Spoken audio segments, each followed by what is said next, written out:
Hey, what's up guys? Matt here with Fix Anything Save Money.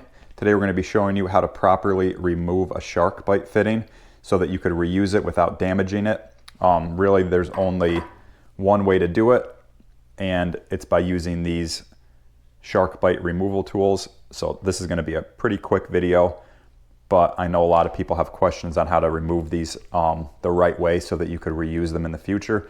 So really the only way is to use these little removal tools, and we're dealing with 1/2-inch copper and a 1/2-inch SharkBite fitting here. So we're going to be using this 1/2-inch removal tool, but you can see here I also have a 1/4, and they make them for every different size SharkBite. So we're going to be using the 1/2-inch on the 1/2-inch, and what we're going to want to do is just take our clip and insert it so that the groove, that groove right here, is going to be facing this little flange or whatever you want to call it. And you're going to see, I'll show you before I actually remove it, this presses in, so you can see how it kind of presses it in. And you know, if you don't have this, you can't just pull it off. It's impossible to pull off. Well, probably not impossible, but it's really hard to pull it off. They're made to sit on there.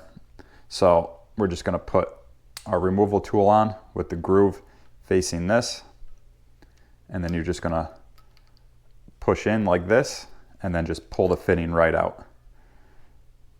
And you might need to do a little bit of twisting to get it off, but really you want this fully depressed, and you can see it removes it. It's not damaged in any way. And then if we want to reinstall it, we could just simply slide it back on, and you can see it's reinstalled now. And you could reuse it in the future. So I'll show you again. You just clip on this little removal tool, push down, and then it's easy. It's not super easy. It does take a little bit of force, but it's not that bad to get it off. So I'll put a link in the description on where you could buy these removal tools. And if you guys have any questions, just be sure to reach out. I'll respond to them as soon as I can. Otherwise, if you enjoyed this video, be sure to give it a like. Also be sure to check out all my other videos. I have videos up on SharkBites and how to install them the correct way so that they don't leak. I'll include a link right up in the top right-hand corner of the screen that should take you right to that video. So yeah, guys, that's pretty much it. Be sure to subscribe to the channel, check out all my other tool and DIY videos, and then check the links for where you could buy these. So yeah, guys, thanks for watching. We'll see you next time.